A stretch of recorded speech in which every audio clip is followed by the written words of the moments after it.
NaNoWriMo, which I don't know if anyone else in the costume community is doing it, but I certainly am. And so I haven't necessarily been sewing. Most of October was spent working on other projects as well as setting up my projects for Nano.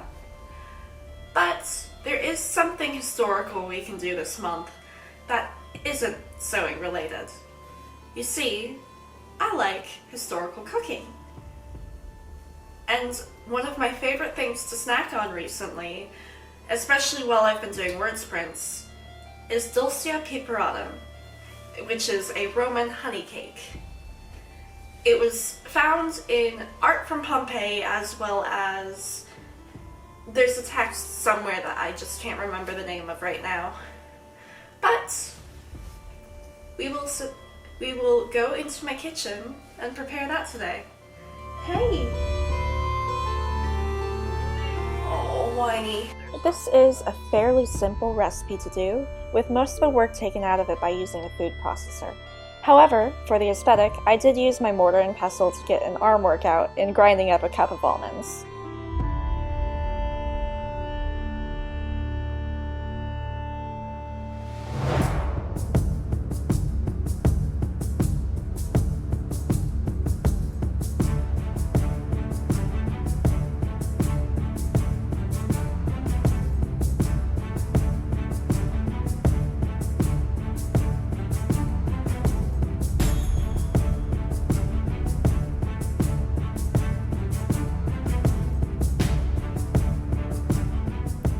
Add this into 2 cups of flour and then spice to taste with cinnamon and ground rosemary.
Now for the wet ingredients. Add in grape juice and white wine, 50 milliliters of each, and then dilute with milk until the 200 milliliters mark. I didn't have any white wine, so I substituted with an orange blossom honey-based mead that I've been brewing.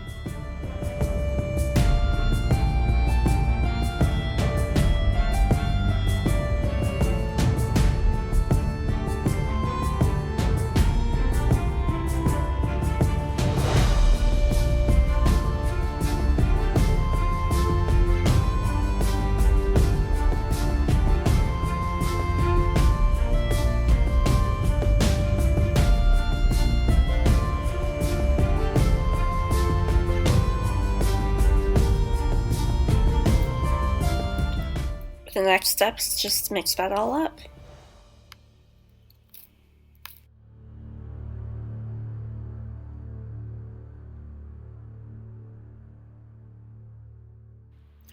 We're not really sure of the exact proportions of this recipe, as the recipe described in Dere Coquinara of Apicius merely lists the ingredients, and the other information we have is a mural of the final product in Pompeii.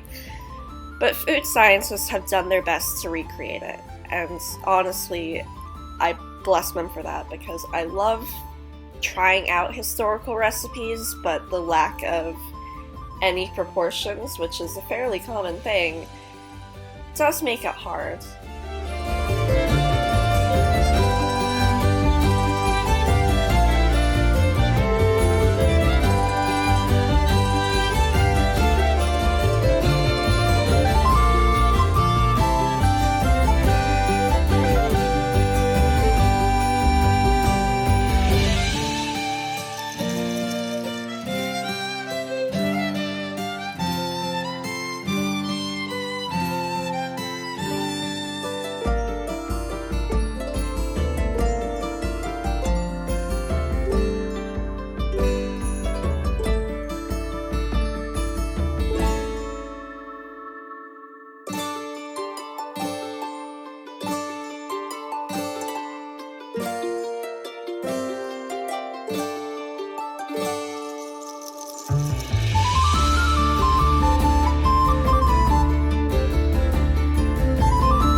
As always, check that your cake is fully cooked by sticking in a toothpick, or in my case, sticking in a butter knife.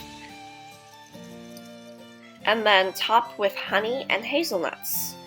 My grocery store was out of honey, so I used walnuts instead.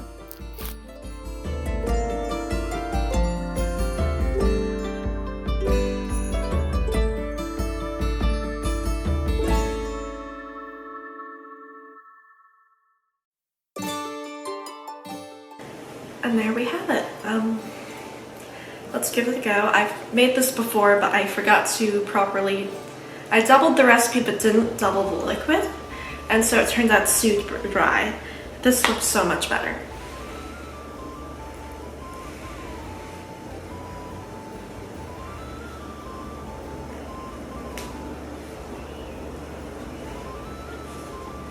I may just not use a fork.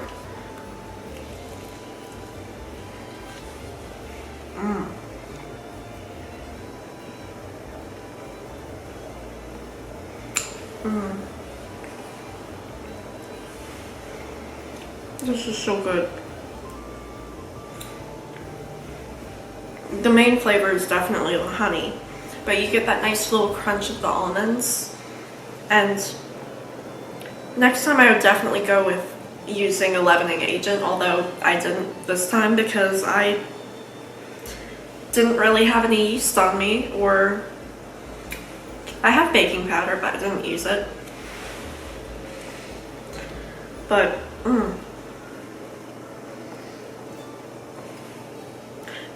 think of it texturally as like a banana nut loaf, and that's a good summary of what we have here, just minus the bananas.